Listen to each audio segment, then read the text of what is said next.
Look at her crying. What a joke. This marriage is doomed. I'll never forget standing in that borrowed wedding dress, hands trembling, tears streaming down my face as the entire village laughed at me. They called me cursed. They said I deserved a poor farmer because I was nothing more than an orphan, a burden. My new husband stood beside me in patched clothes everyone mocked. But what none of them knew, what I didn't know, was that this man wasn't poor at all. He was hiding something that would destroy every single person who laughed at us. Before we go deeper, let us know in the comments where you're watching from. We'd love to hear from you.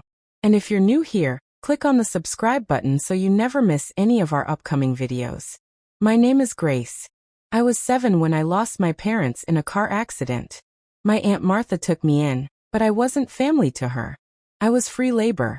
From age 7 to 22, I was her servant.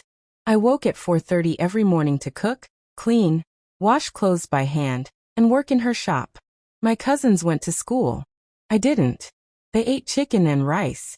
I ate scraps. I slept on a kitchen floor while they had beds.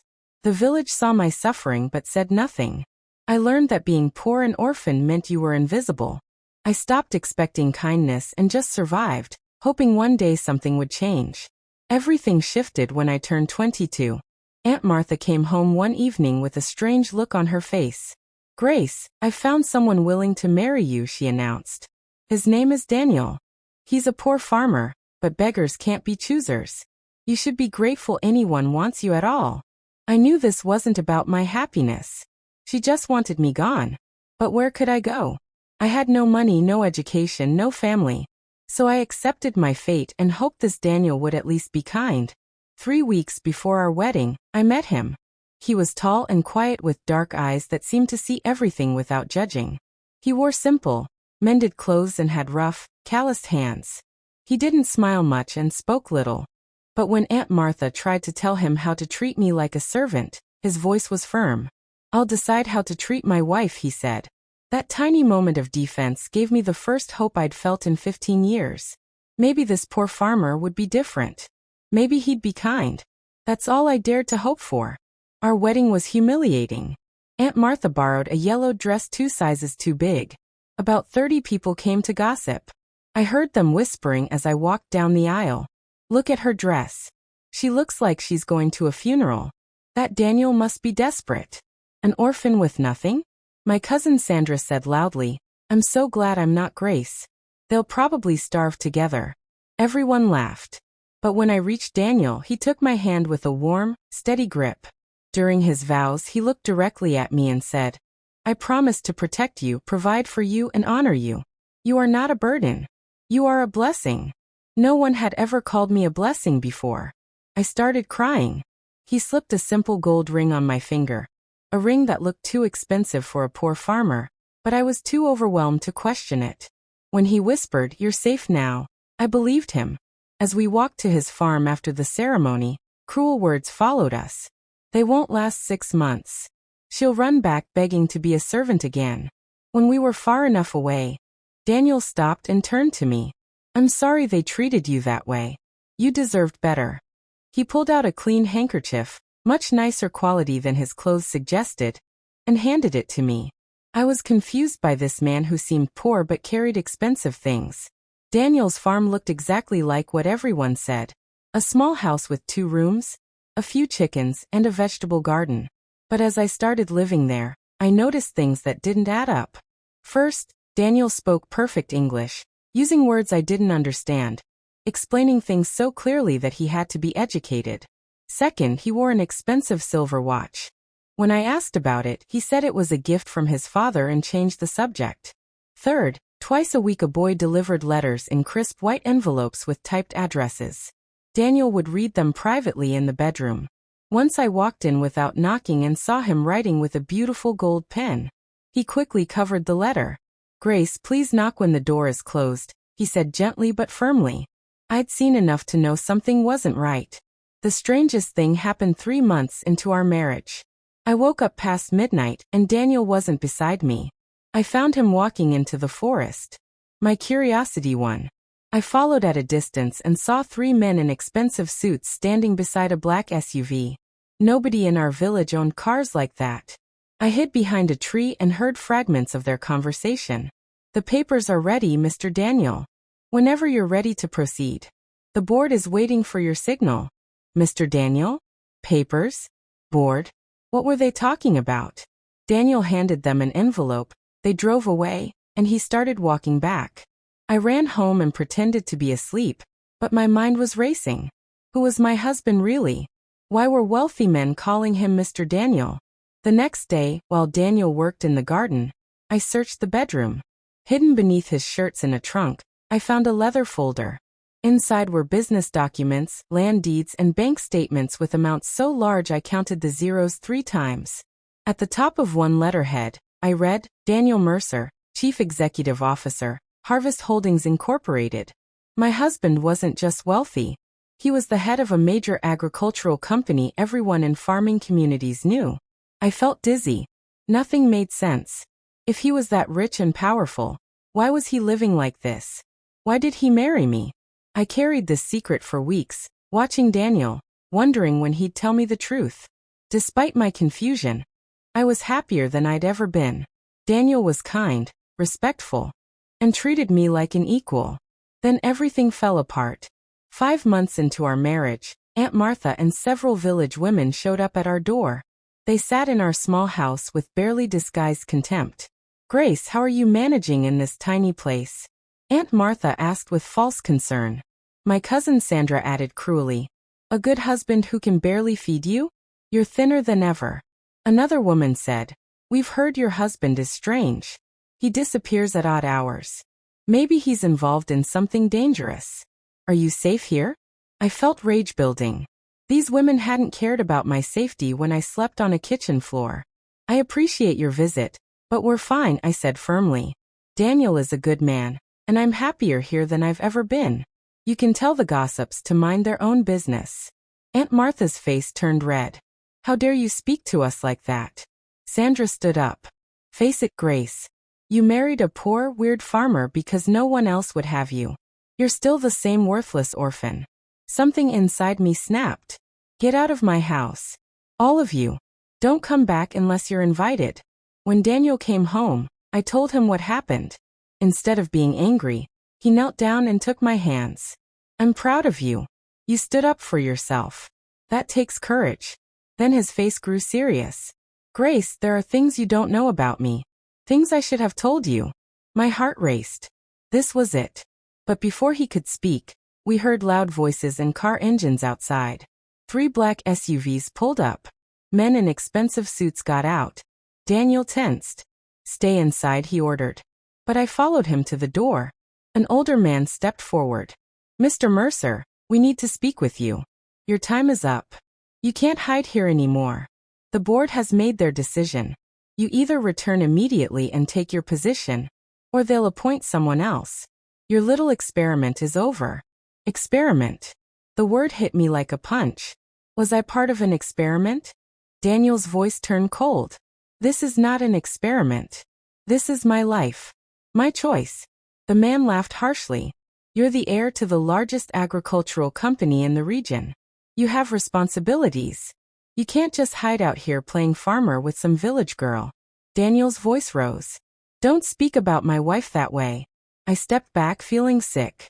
Everything I'd suspected was true. The men and Daniel argued while I went to the bedroom, my mind spinning.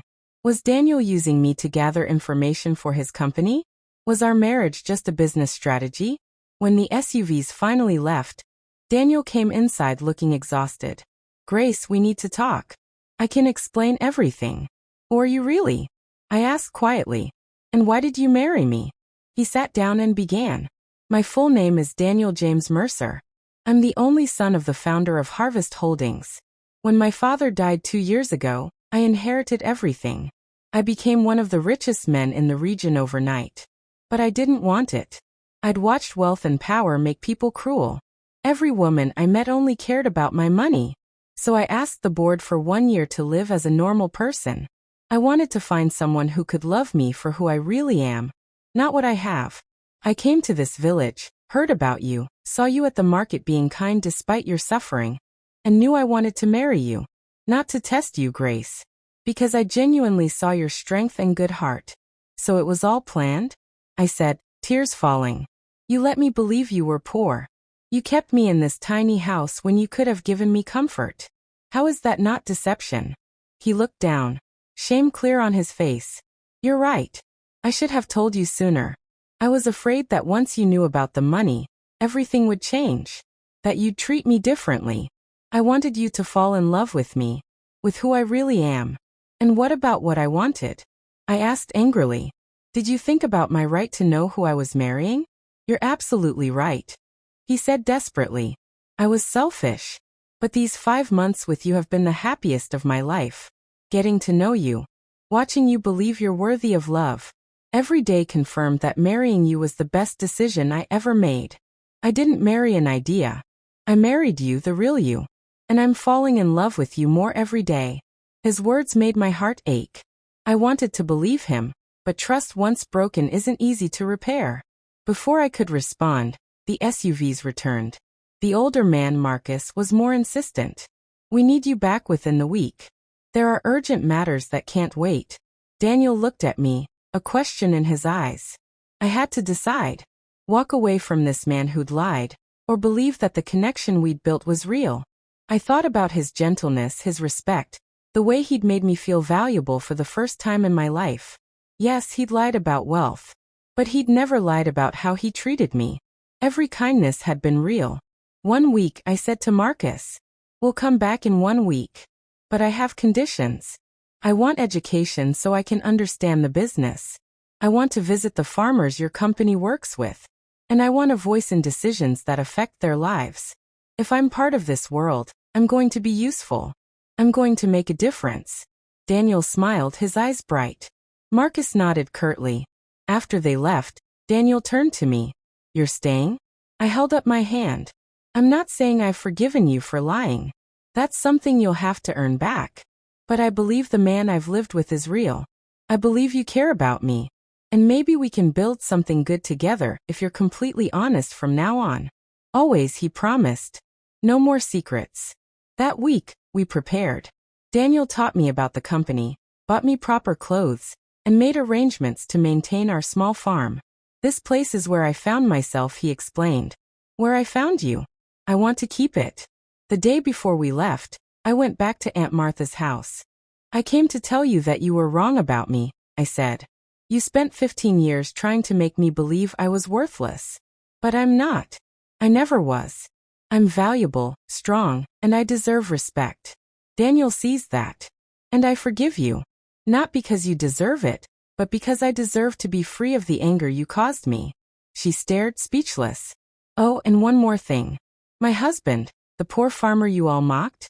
He's Daniel Mercer, CEO of Harvest Holdings. One of the wealthiest men in the region. We're moving to the city next week. I hope everyone who laughed remembers this moment. The first months in the city were hard. The business world was overwhelming. I heard whispers. Gold digger. She trapped him when he was pretending to be poor. But Daniel taught me to let my actions speak louder than words. I studied business, finance, and agriculture economics late into the night. I visited farming communities and documented their real concerns. At first, the board tolerated my presence politely. Then I started proposing changes. Adjusting contracts to favor farmers during droughts. Creating microloan programs. Establishing women's cooperatives. When I presented my first major proposal, Marcus spoke first. This is actually well thought out. Where did you get your business education? From real life, I said firmly. From understanding what it means to struggle and need a fair chance. You can't learn that in any university. The proposal passed. And then the next one. Slowly, board members who dismissed me started taking me seriously. I was making a real difference in people's lives. About a year later, Daniel wanted to renew our vows publicly. A real wedding, he said. The kind you deserved. We invited everyone, business associates, farmers, and people from the village, including Aunt Martha. Standing there in a beautiful dress that actually fit, Daniel made new promises. I promised to always be honest, to support your dreams, and to never let you forget you're valuable and loved exactly as you are. I promise to keep building our partnership, to keep him grounded, and to never stop being amazed that the man I thought was poor gave me the greatest wealth, knowing I'm truly loved for who I am. 2 years later, I'm Director of Community Outreach at Harvest Holdings, overseeing programs that have helped thousands of farmers. We split our time between the city and our small farm, our reminder of where we found truth. Last month, I met a girl at an orphanage who reminded me of myself. I told her my story and said, "You're already strong and valuable. You just need to start believing it." We're enrolling her in a scholarship program Daniel and I created. That's what wealth is really for. Not luxury, but making sure others don't suffer like you did.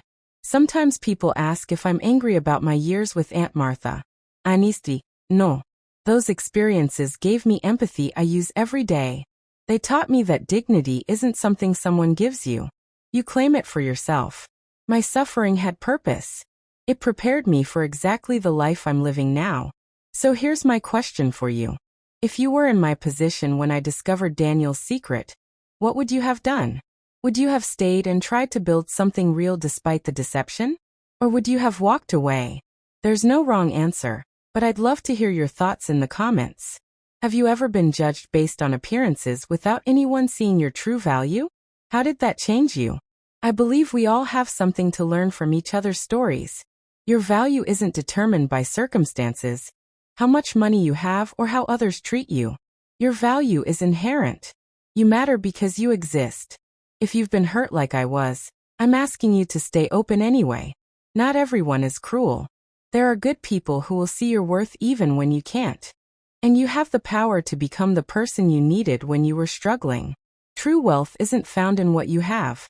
It's found in who you love, who loves you back, and how you use whatever you have to make the world better. My name is Grace Mercer, and this is my story. Thank you for listening. Share your thoughts in the comments. And if you're new here, subscribe for more stories about real transformation. Remember your worth, choose kindness, and never stop believing your story can change too.